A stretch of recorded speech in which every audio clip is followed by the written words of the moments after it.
It's very difficult to predict what's going to happen, to be honest. Whatever happens in 2023 will be defined by two major factors. One is macroeconomics and the other is geopolitics.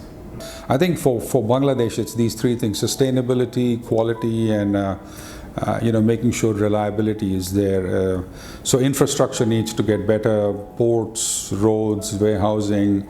The whole customs in and out of Bangladesh needs to get more efficient.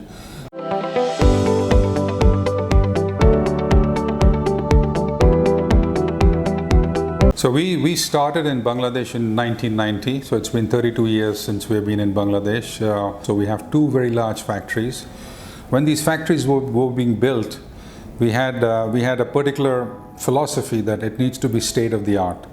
So whatever is the latest technology at that time, these factories needs to be catering to that. So new machines, new processes, very high standards of safety for our employees, and making sure that the experiences and well-being of our employees are taken care of. Nothing new. So our philosophy in Bangladesh has been you invest, ahead of demand. Okay. So today we have capacity to take care of demand for the next 4 to 5 years already. So we don't need to build another factory. We have enough capacity. We have enough space within our existing capacity factories to be able to add more machines. So for us, we have invested ahead of the demand coming. And so that's actually one of the reasons why we can respond very quickly to the changing demands of customers. So the last 9 months have been incredible in terms of demand, and we were able to satisfy all the demand through our factories here. It's very difficult to predict what's going to happen, to be honest. Whatever happens in 2023 will be defined by two major factors. One is macroeconomics and the other is geopolitics. So depending on what happens in these two areas, that will dictate what happens in Europe and US and parts of Asia. And then depending on these factors, demand is going to fluctuate up and down. So I think what we're seeing coming out of the pandemic is there is more and more bias towards activewear, sports, athleisure, casual wear. So I think these are the winning categories which will continue to win in the next several years. Some of the other categories like formal wear, that's probably not going to come back so quickly. It's been impacted because of the pandemic, and it'll take a long time before that comes back. So Bangladesh is going to be one of the winning markets as brands de-risk from China. Some amount of volume will come here. It's already coming, so it will continue to come into Bangladesh. But I think Bangladesh also needs to be ready for that. And let me explain what do I mean by ready for that. The focus on quality has to go up a few more notches. The focus on sustainability has to go up a few more notches. The focus on reliability has to go up. Now, what do I mean by reliability? When you commit X million shirts to a particular brand by this date, you've got to find ways to meet your commitments.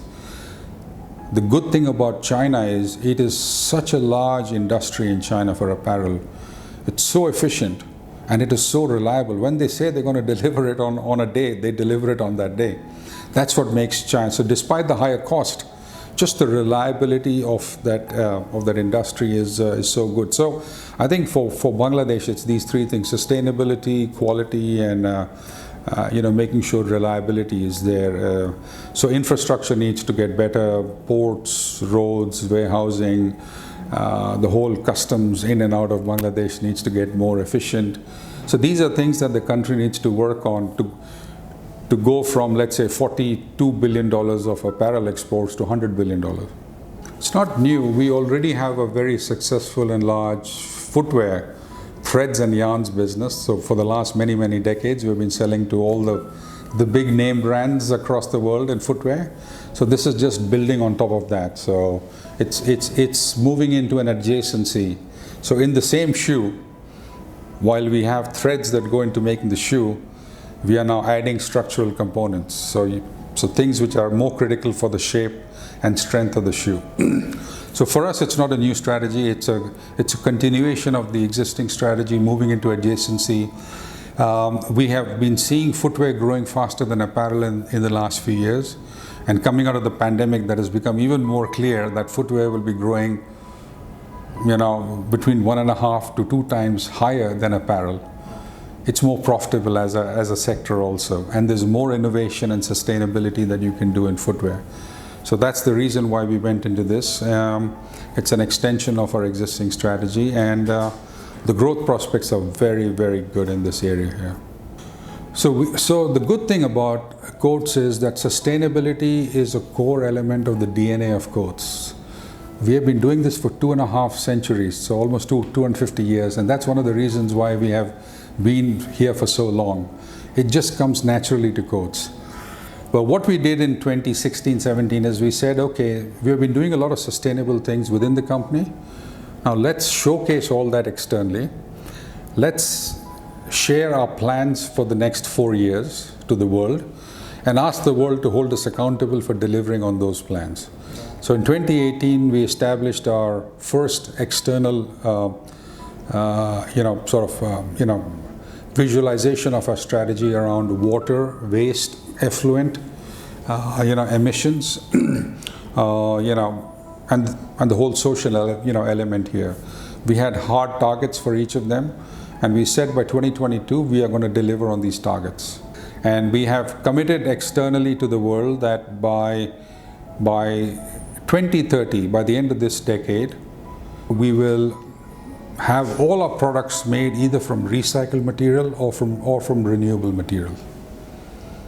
So recycled or renewable, it won't be natural virgin polyester or nylon. So you will not need to drill a barrel of oil just for us to make our products. It's all recycled or renewable. So that's a big shift. So material transition is a big shift. The other big shift is the energy transition. So going from fossil-based power generation and consumption to more renewable. So wind, biomass, solar, etc. So that's going to be important. By the end of 2030, 71% of our global energy consumption will come from renewables. So between materials and energy, we will be able to reduce our total emissions by 50% by the end of 2030. And we have a roadmap to get to net zero by the end of 2050. So these are very big, bold ambitions that we have. And it's all around breakthroughs in materials, breakthroughs in energy, and we're also investing in waterless dyeing. So rather than consume less water, can we consume no water? So we have 2 large factories. We've been here for 32 years. Bangladesh is a very important market for us. It's also a very important market for the apparel industry globally, and we are really happy and proud to be here. I think the one thing that for us, at least our experience in Bangladesh, is we've been lucky with having very good people in our operation. So at the end of the day, it's the people that either make a company good or not good. It's not the machines or the processes. So we've been lucky with the people aspect of it. And I'm very confident that going forward, we'll be able to continue to attract very high levels of talent here in Bangladesh.